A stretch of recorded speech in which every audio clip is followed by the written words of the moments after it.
A sloth, a donkey, and a curious human. Send a prompt and see what they're doing. One hits record with a question on his mind. Two brothers pick it up, see what they find. Corn takes his time, Herman's got the facts. Back and forth, they never hold back. My weird prompts, come on in, that's where we begin. My weird prompts, glad you're here. This episode was generated using artificial intelligence. Please verify facts. You know, Corn, this whole show runs on GPU compute, and we wouldn't be here without Modal. Seriously. And that's what powers all our text-to-speech. Everything you're hearing right now. They're an AI infrastructure platform. Developers use them to run GPU workloads in the cloud with zero infrastructure headaches. If you're building anything with AI, check them out. Modal.com. Hey, Herman and Corn. So, recording this prompt just a few hours before the start of Passover, and I feel like everyone in Israel, whether you've been on the front lines, the literal front lines, serving as a reservist whose work we appreciate and thank, or whether you've just been on the front lines of your living room, going to back and forth to shelter for more than a month now, that we've all kind of lived a sort of war over the past month. But that's not even really accurate, because just before this war began with Iran, we had about 6 months of breathing space between the last war and this war. And before that, of course, we had the hostages. In fact, while that was still going on, the protracted war after October the 7th. And it got me thinking this morning, are we kind of just at perma-war? And to answer that question, I had to think back to, well, before October the 7th, how would you describe Israel's security reality? Was it a war, or was it just a ticking war? And I guess if we're going to sort of define what war means at a very low level of an unsettled conflict, then I think realistically, since 1948, we've always been at war on one or more fronts. The Iranian war has been a shadow war for the past number of decades. The Palestinian issue conflict has been contained. I don't say that to say that I think that's a good idea or a good resolution, but that's the sort of security paradigm that Israel has opted towards, thinking, I would say, deluding itself into thinking that that's a viable long-term solution to the conflict. But the tempo isn't always the same. If you took your average March or April, losing track of days here, happy April Fool's Day, by the way, Herman and Corn. If I took your average April a few years ago, the country wouldn't be mostly closed. The airports, at the moment as I speak, the airports are closed, air traffic is closed, cargo is closed. It's as in, you can't buy things from abroad, and I don't mean that as in like I'm complaining about not being able to get an Android TV box, but that you see it in the shelves of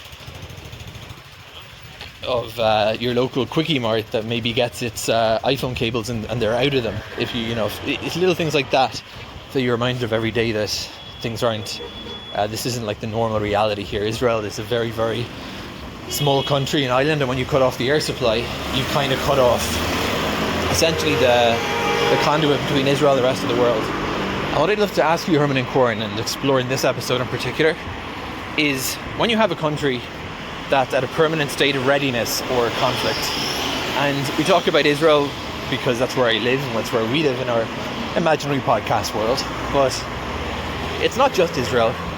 The US, a lot of places could be said to be at a persistent state of readiness for threats punctuated by the actual outbreak of conflict. And we did an episode before where we talked about, we hear in the news, and I think one of the things that I love most about these episodes is we take a stock news phrase. We could probably even, wrap them into a series at this point. The news phrase is, IDF is at maximum alert.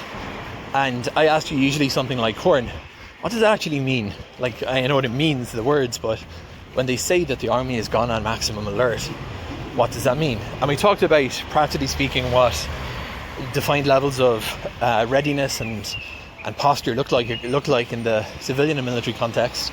And we talked about the very the very real things that happen. And like most of our episodes, simply from knowing some reservists, or quite a lot of reservists, I know you were pretty much on the nose. Is that the right use of that term? On point. You pretty much nailed it. That's like how it happens. So what I'd like to talk about today, Herman and Corn, is the other side of that picture. War ends. Active conflict can't be maintained indefinitely. But when war ends, the IDF doesn't just say, "Oh, great, so we're done. Here's the budget back. Here are the guns. I guess we can just, like, I don't know, let's have 10 guys in the army instead of 100,000 guys," right? To be capricious. It goes back to the defense of borders happens constantly. The defense of cyberspace happens constantly. So it's best described as a changing down of the gear, going from maybe fourth or fifth gear into second gear, but never really probably below second gear, I would imagine. So Herman and Corn, when you have a country, Israel or elsewhere, that has these periodic conflicts, and one day something happens, a ceasefire that we're all waiting for. What does the day after look like in the military planning when we're actually standing down an emergency? Over to you two. Happy Passover, Herman and Corn. Happy Pesach. You know, Herman, there is a specific kind of silence that only happens in Israel right before a major holiday. But this year, that pre-Passover lull feels heavy. It is not just the usual pre-Seder rush. It is the sound of a country that has been holding its breath for a month, tucked away in shelters, watching the skies, while the rest of the world just sort of spins on. It reminds me of that physics concept, potential energy. The country isn't at rest. It's a coiled spring, and the tension is actually higher because of the quiet. It is a profound observation, Corn. Happy Passover, by the way, to you and all our listeners. Today's prompt from Daniel really captures that weight.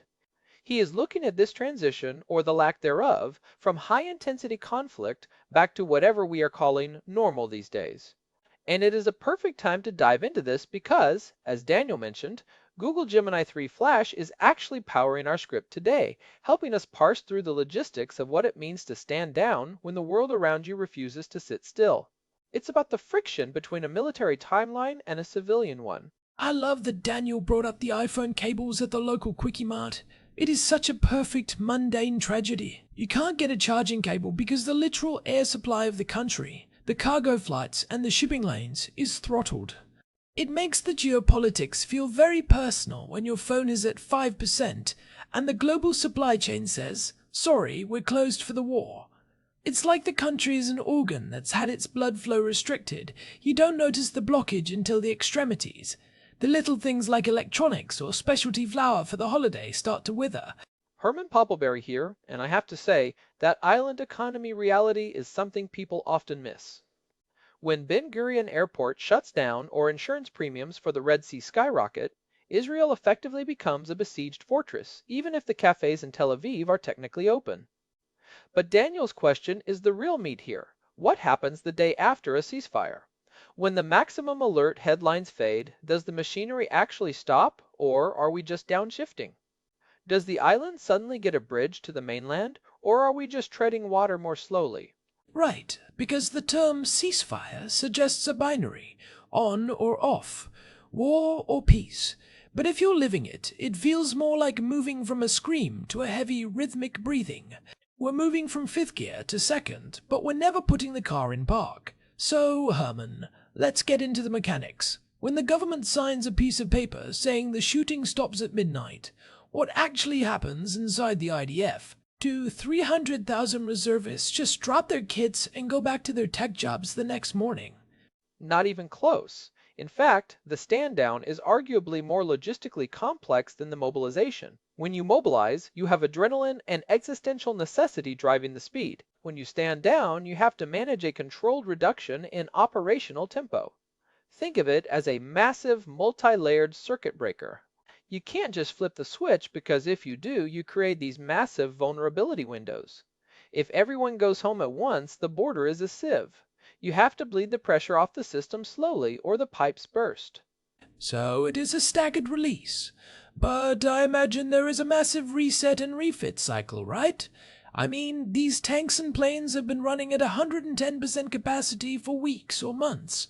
You can't just park a Merkava tank in a shed and forget about it until the next siren. Well, not exactly, but you've hit the nail on the head. The R&R cycle, reset and refit, is the invisible phase of the stand down. Every flight hour on an F-15 during a high-intensity month equals a massive backlog of maintenance. When the active part ends, the technicians go into overdrive. The military doesn't give the budget back, they just move it from expending munitions to fixing the platforms that deliver them.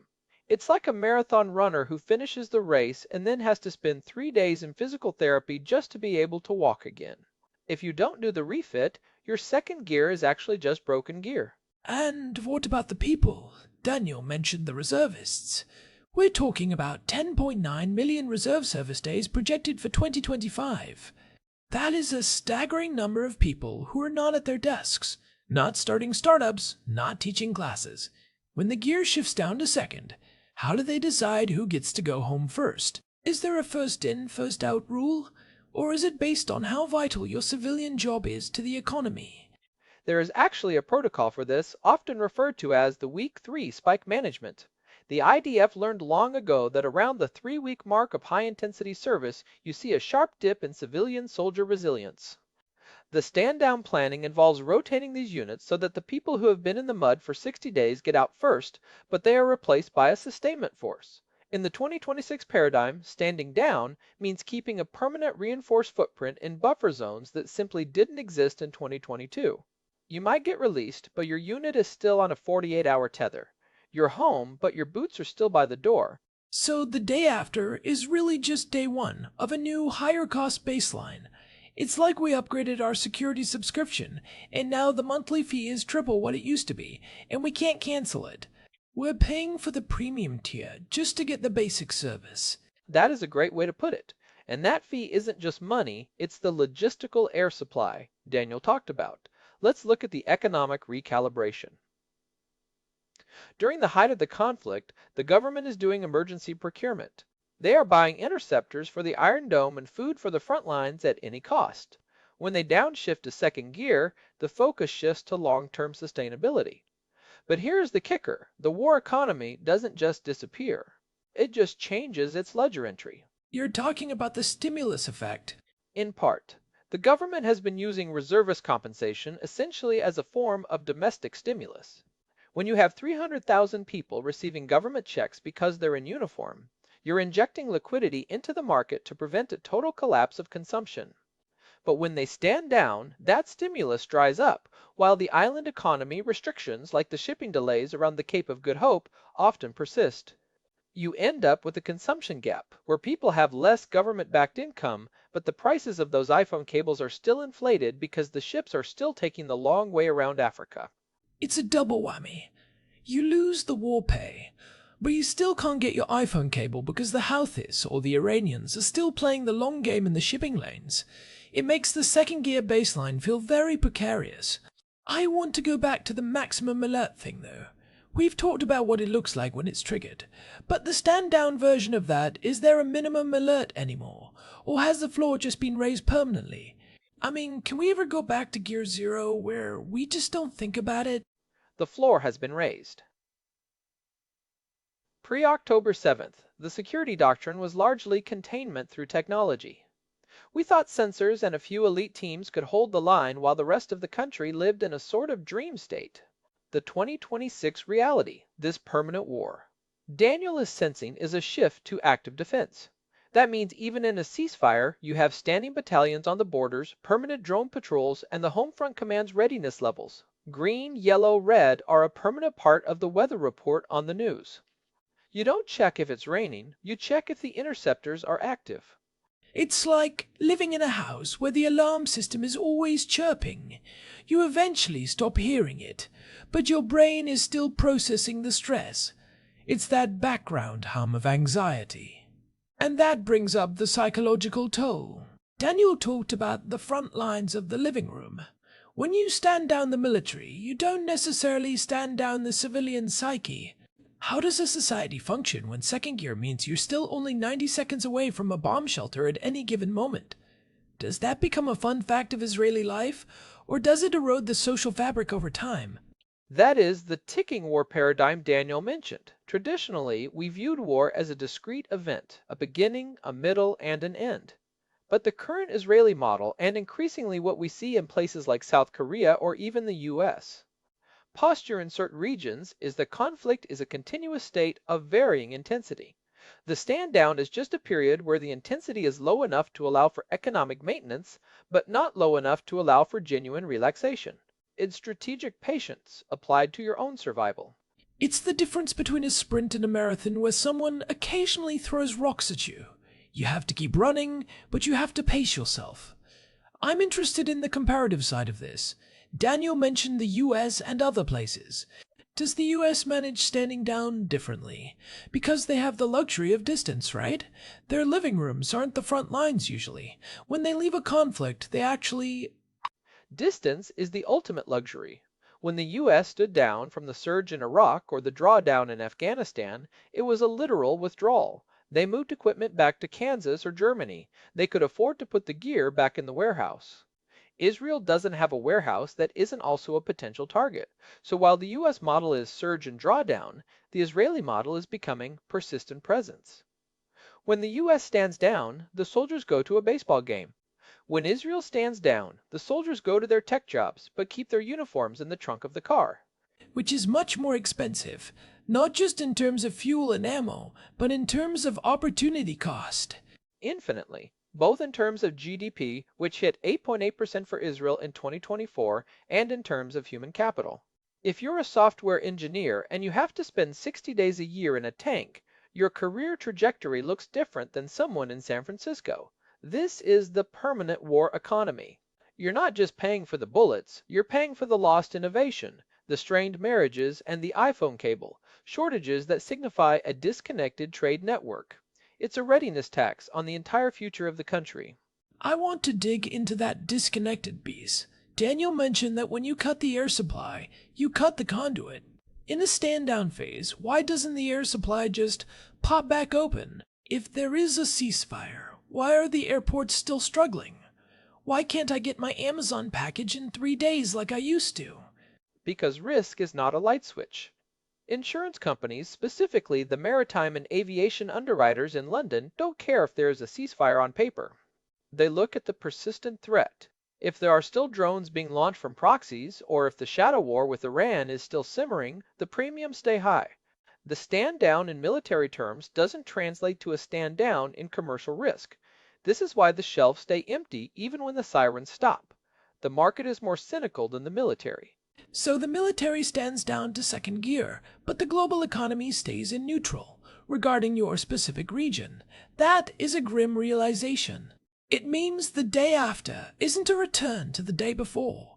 It's a transition to a new, isolated reality. We're basically becoming a gated community where the gate is always under repair, so no one wants to visit. Precisely. And that's where the military planning gets really interesting. They have to plan for logistical sovereignty. If you can't rely on Maersk or DHL to fly in parts during a down period, you have to start manufacturing those parts locally or stockpiling them during the brief windows when things are as open. The day after. Planning now involves building massive underground automated warehouses and diversifying supply routes that don't rely on vulnerable choke points like the Bab el-Mandeb Strait. It sounds like the country is becoming one big prepper basement. A very high-tech one, sure, but a basement nonetheless. In a way, yes, a high-tech, highly mobilized prepper basement. But let's look at the circuit breaker mechanism I mentioned earlier. During a stand down, the IDF uses what they call active intelligence persistence. Even if the troops aren't in the field, the sensor net is cranked to maximum. The stand down is actually a shift from physical presence to technological dominance. They try to replace the reservist in the mud with a drone in the air or a cyber operator in a bunker. They're trying to automate the second gear so more people can go back to work. But as we saw on October 7th, the sensor net can fail if the human element isn't there to back it up. So the stand down can't ever be total. You still need the guy in the mud, just maybe fewer of them. How do you balance that? How do you tell a soldier, we trust the AI to watch the fence, but you still have to sit in that tower just in case? That is the tension. The day after planning is a constant negotiation between the Ministry of Finance, which wants people back at work, and the General Staff, which knows that second gear is the only thing preventing another October 7th. And this is why Daniel feels like it is a permanent war. Because it is. The distinction between front line and living room has been erased by the range of modern missiles and the persistence of cyber warfare. You're never really off duty if your house is in the range of a localized rocket. You know, it reminds me of that phrase, if you want peace, prepare for war. But it feels like we've reached a point where preparing for war is so all-consuming that peace is just the name we give to the maintenance windows. It's like a car that requires 4 hours of servicing for every 1 hour of driving. That is a very cynical, very corn way of putting it, but it is accurate. Let's talk about the day after for the reservists specifically. When they get that Order 8 cancellation and they go home, there is a massive effort now, much more than in previous years, on mental health integration. The transition from maximum alert to checking emails is a form of decompression sickness. You've been living in a world where every decision is life or death, and suddenly you're arguing about a spreadsheet or a missing iPhone cable. The bends. But for your brain, I imagine that's a logistical nightmare too, providing that kind of support for hundreds of thousands of people simultaneously. The IDF has actually implemented mandatory decompression days for certain units before they are allowed to return to their families. They spend 48 hours in a neutral zone, just talking, eating, and sleeping, transitioning from combat mode back to civilian mode. That is a stand-down logistical requirement that we didn't see 20 years ago. It's an acknowledgement that the permanent war requires a sustainable human element. You can't just break the soldiers and expect the economy to function when they return.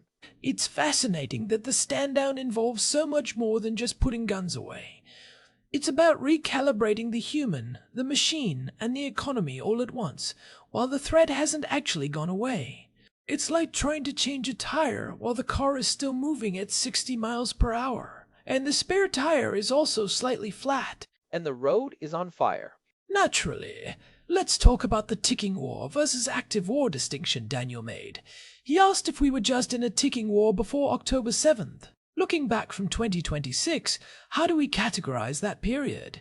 Was it a delusion of peace, or just a very long second gear phase that we mistook for Park? Most historians now are calling it the era of managed illusion. We convinced ourselves that third gear was neutral. We thought that as long as the air supply was open and we could buy Android TV boxes and iPhone cables, the war was over. But the shadow war with Iran never stopped. The Palestinian issue was never contained. It was just fermenting. The day after planning now rejects the idea of containment in favor of persistent friction. We've traded the illusion of peace for the reality of management. Persistent friction. That sounds like a terrible name for a dating app, but a very accurate description of regional security. It means we've accepted that the machine will always be rubbing against something, and our job is just to make sure it doesn't overheat. But friction creates heat, eventually. How do you keep the second gear from accidentally sliding back into fifth gear because of a small mistake? And that is why the stand down is so critical. You have to cool the engine. You have to rotate the tires. You have to let the reservists go back to their tech jobs so they can earn the tax money that pays for the next maximum alert. The day after is about sustainability of the friction. You're making the heat manageable. You're installing better cooling systems, diplomatic back channels, smarter sensors, and robust civilian defense. So, if I'm a civilian listening to this, and I'm wondering, when does this end? Your technical answer is, it doesn't. It just changes rhythm. That's a hard pill to swallow during a holiday that's literally about celebrating freedom and the end of oppression. The technical answer is that the end is a 20th century concept. In the 21st century, especially in 2026, security is a managed service. You don't buy peace, you subscribe to readiness. And sometimes the subscription price goes up, and sometimes the service is interrupted, but you never cancel it. The stand down is just the period where you try to optimize the cost to benefit ratio. Freedom, in this context, isn't the absence of threat. It's the ability to function despite the threat. That is incredibly sobering, but it also explains why the day after feels so hollow sometimes. People expect a parade and a return to 2022. Instead, they get a slightly shorter commute and a few more iPhone cables at the store, but they're still checking the Homefront Command app before they go to sleep. It's a day after without the happily ever after. And that's the practical takeaway here. For anyone living in a conflict zone, or even for policymakers watching from afar, understanding that the stand down is a deliberate defensive posture, not a return to peace, can help manage that anxiety. If you know the military is in second gear on purpose, you don't feel as betrayed when the sirens go off again. You realize it was always a ticking war, and the stand down was just the time we used to catch our collective breath. It changes the expectation. If you expect neutral and get second gear, you're frustrated. If you expect fifth gear and get second gear, you feel relieved. It's all about the framing. It's like being told you have to work on a Saturday, but then finding out you only have to work 4 hours instead of 8. You're still working, but it feels like a win. Let's look at the circuit breaker mechanism from a civilian supply chain perspective, because that is where Daniel's iPhone cable comes in. In a stand down, the government has to decide when to reopen the conduit. This is a negotiation with international airlines. They have to prove that the risk has dropped below a certain threshold to get El Al or British Airways to resume full flight schedules. This isn't just about safety, it's about the logistics of perception. And that is often the last thing to happen, right? The military stands down, the troops go home, but the planes still aren't flying because the insurance guys in London haven't seen enough quiet days on their spreadsheets. Because the conduit is the most vulnerable part of the island economy. You can protect a bunker. You can't protect every square inch of the sky over the Mediterranean. So the day after involves a massive diplomatic and intelligence push to reassure the world that the air supply is safe. This is why you see the shadow war heat up during ceasefires. It's about establishing a deterrence perimeter so the civilian economy can breathe. You have to show you can hit back even when you're standing down. It's a paradox. You have to act aggressively during a ceasefire to prove that it's safe to stop being aggressive. It's like a bouncer standing outside a club. He's not punching anyone, but the fact that he could is why the people inside can dance. Welcome to Middle Eastern logic, Corn. It's a hall of mirrors. But Daniel's point about the U.S. is also worth exploring. The U.S. is currently in a persistent state of readiness for threats in the Pacific and Eastern Europe. They aren't at war, but their stand-down posture in 2026 is vastly more intense than it was in 2016. They are moving from global policeman to regional balancer. They are learning that you can't ever really leave a theater if you want to maintain the conduit of global trade. And that requires a second gear that looks a lot like third gear used to. More ships in the South China Sea, more rotations in Poland. The whole world is essentially standing down to a higher level of alert. It's a global inflation of tension. It's a global upshifting of the baseline. And the day after, planning for these major powers involves industrial mobilization. They realized during the recent conflicts that they didn't have enough artillery shells or interceptors. So their stand down involves building new factories. They aren't saying we're done, they're saying we need to be able to do this again, but faster and bigger. The day after is for production, not just relaxation. So the day after is actually preparation day for the next round. It's like being an athlete. When the game ends, you don't just go eat pizza for 6 months. You go to the gym, you watch film, and you work on your weaknesses. The off-season is just a different kind of work. If you treat the off-season like a vacation, you lose the next season.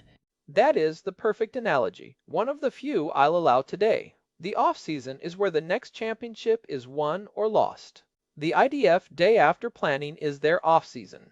They are analyzing every drone strike, every cyber breach, and every logistical failure like the iPhone cable shortage and trying to build a more resilient system. They are looking at sovereign manufacturing for things we used to just buy on Alibaba. Let's talk about that resilience. Daniel asked about the maximum alert phrase. If we're in second gear now, and maximum alert is fifth gear, what is first gear? Does it even exist in the IDF's vocabulary anymore? Or is that just a fairy tale we tell children about the old days? First gear was the pre-2023 concepcia. It was the belief that we could ignore the threat and it would go away. That gear has been stripped from the transmission. It literally doesn't exist anymore. The lowest the IDF will go now is second gear. Reinforced borders, active intelligence, and a high percentage of the population ready to mobilize within 24 to 48 hours. First gear was a luxury we can no longer afford. So the day after is the day we realize first gear is gone forever. That's a heavy realization for a holiday about liberation. We're liberated from the illusion, but we're shackled to the reality of the second gear. That is the hard truth of it, and for Daniel and everyone living there, that means the air supply will always be a priority. The day after planning includes building more redundancy into the ports and airports so that 1 month of conflict doesn't empty the shelves of local shops. They are looking at economic fortification. It's about making sure the living room stays a living room even when the front line is just down the street. Which sounds expensive. It's basically the cost of living in a rough neighborhood, but on a national scale. It is. It's a tax on existence.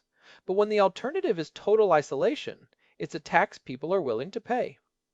I think we should look at some practical takeaways for Daniel and the listeners. Because this can feel very overwhelming, the idea of permanent war. But there are ways to navigate it without losing your mind. First takeaway, don't wait for neutral. If you're waiting for the world to return to 2022 before you make plans, you're going to be waiting a long time. You have to learn to live, work, and celebrate Passover in second gear. Buy the tickets, start the business, but keep your order aid kit ready. Takeaway 2. Understand the logistics of peace. If you see the military standing down, don't expect the stores to fill up the next day. The commercial stand down takes longer because risk aversion is harder to solve than a tactical threat. Build your own personal buffer. Keep those iPhone cables and emergency supplies in a drawer before the next surge. Don't rely on the conduit being open 365 days a year. Takeaway 3. Recognition of the human stand down. If you're a reservist or you know one, respect the decompression.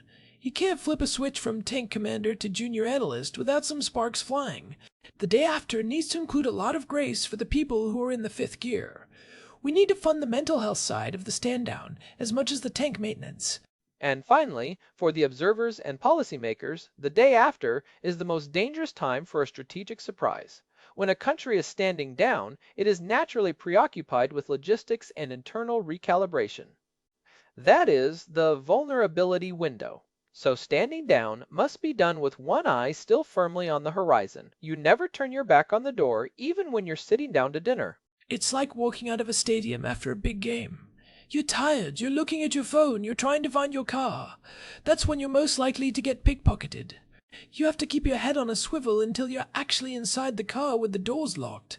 And even then, you check the rearview mirror. And in this case, the car is also in a ticking war. Always. You know, Herman, I think about Daniel's front lines of the living room. It really puts a different spin on the Passover Seder. This year, when they say next year in Jerusalem, it has a very different weight. It's not just a religious hope, it's a hope for a day after that actually feels like a new day, not just a gear change. It's a hope for a first gear that isn't a delusion. It's a hope for a world where air supply isn't something you have to worry about. But until then, the stand down is our best tool for sustainability. It's how we keep the machine running without it exploding. It's the art of the possible in an impossible neighborhood. Well, I think we've thoroughly deconstructed the day after for today. It's not a binary, it's a downshift. It's expensive, it's logistically a nightmare, and it's the new normal for 2026. It's about finding the lull in the storm and using it to fix the roof before the next gust. It is the reality of the persistent alert. And as Daniel said, the tempo isn't always the same, but the music never really stops. You just have to learn the choreography for every speed. On that note, I think we're ready to wrap this one up. It's been a deep dive, Herman. You've been waiting to explain the reset and refit cycle for a while, haven't you? You get that look in your eye whenever we talk about tank maintenance. I may have had a few white papers open on the subject, yes. It's a fascinating, under-discussed part of military science. Logistics is the soul of strategy, corn. Without the refit, the alert is just a bluff. I'll take your word for it. I'm just glad I have a few extra iPhone cables in my desk. I'm doing my part for logistical sovereignty. Practical as always, corn. All right, that is our look at the mechanics of standing down from active conflict. Big thanks to Daniel for the prompt. It really forced us to look at the hidden side of the ceasefire. It's not just about the absence of noise. It's about what you do with the quiet. And thanks to our producer, Hilbert Flumingtop, for keeping the wheels turning behind the scenes. He's the one who makes sure our air supply of research and audio stays open. Also, a huge shout out to Modal for providing the GPU credits that power our generation pipeline. We couldn't do this without them. This has been my Weird Prompts. If you found this discussion helpful, or if it gave you a new perspective on the news, we'd love it if you could leave us a review on your podcast app. It really helps other people find the show and join the conversation. Happy Passover, everyone. Happy Pesach. We'll see you in the next gear.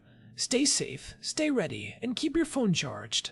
Goodbye. This episode was produced using Google Gemini 3 Flash. Text-to-speech by Chatterbox. Thanks for listening to our show, my weird prompts, where our thoughts go from slow takes to facts on cue. We change and follow through. My weird prompts, that's the close from sloth.